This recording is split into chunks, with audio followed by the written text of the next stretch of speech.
এই দোকান কার? আমাদের ম্যাজিস্ট্রেট ম্যাডাম আসছে। সরকারি জায়গায় দোকান দিচ্ছেন, তাই এই দোকান সিলগালা করা হয়েছে। এই দোকান এখনই ভাঙতে হবে। আরে এইটা কি বলছেন ম্যাডাম? আমরা গরিব মানুষ, এই ছোট টং দোকানটা দিয়ে আমার সংসার চালাই। আমার সংসার, আমার ছেলে মেয়ের পড়াশোনার খরচ সব এই টং দোকানের উপার্জন দিয়েই চলে। আপনি আমার এত বড় ক্ষতি করবেন না ম্যাডাম। দেখেন, আপনারা তো আবেগের কথা শোনার সময় আমার কাছে নেই। আমি আমার কাজ করতে এসেছি, আমাকে আমার কাজ করতে দিন। ম্যাডাম, আপনি আমার দোকানে ভাঙেন না, আমি আপনার পায়ে পড়ি ম্যাডাম। আরে কি করছেন আপনি? আপনি আপনার পায়ে ধরছেন কেন? আপনি আমাকে দেখেন তো, আমাকে চিনতে পারেন কিনা? আরে আপনি ওই মেয়েটা না, যে মেয়েটা একদিন আমার দোকানে এসে কান্না করছিলেন? আপনি ম্যাজিস্ট্রেট? হ্যাঁ, আমি সে মেয়ে যাকে আপনি আপনার সারাদিনের উপার্জন দিয়ে আমাকে সাহায্য করেছিলেন, শুধুমাত্র আমার পরীক্ষার ফিস দেওয়ার জন্য।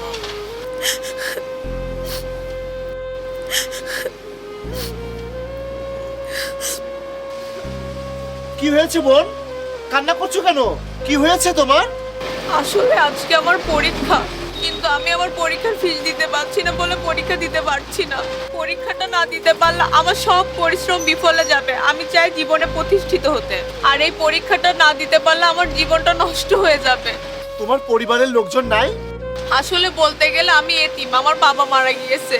আমার মা আমাকে ফেলে আরেকজনের সাথে বিয়ে করে চলে গিয়েছে, এই জন্য আমার কেউ নাই। আমি একটা এতিমখানায় থাকি, সেখানে থেকেই পড়াশোনা করি, দু একটা টিউশনি করে নিজের খরচ চালাই। এখন আমি যদি পরীক্ষাটা না দিতে পারি, আমার সব পরিশ্রম বিফলে যাবে। এখন আমি কি করব বুঝতে পারছি না, আর আমার মাথায়ও কোনো কাজ করছে না। একটু দাঁড়াও বোন।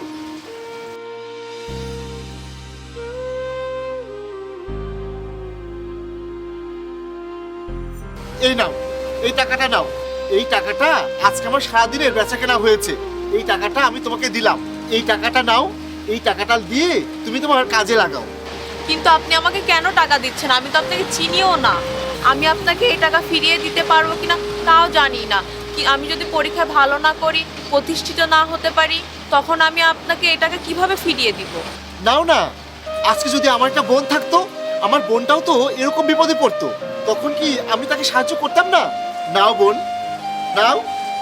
আর আমাকে নিয়ে চিন্তা করতে হবে না, আল্লাহ আছে না। আমি আপনার এই টাকা দেখেন একদিন ফিরিয়ে দিব। আর আপনার জন্য আমি এতদূর পৌঁছাতে পেরেছি।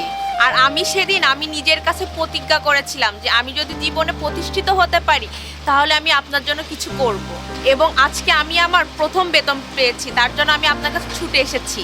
আমি আমার এই প্রথম বেতনের টাকা আপনার হাতে তুলে দিতে চাই, যেন আপনি আপনার এই দোকানের ব্যবসাটা আরো বড় করতে পারেন। এবং 6 মাস পর আমি আপনার এই দোকান থেকে আরো বড় দোকান করে দিব। এই যে নিন। আসলে আপনার মতো কিছু ভালো মানুষ আছে বলে পৃথিবীটা এত সুন্দর। আমি আপনাকে স্যালুট করতে চাই।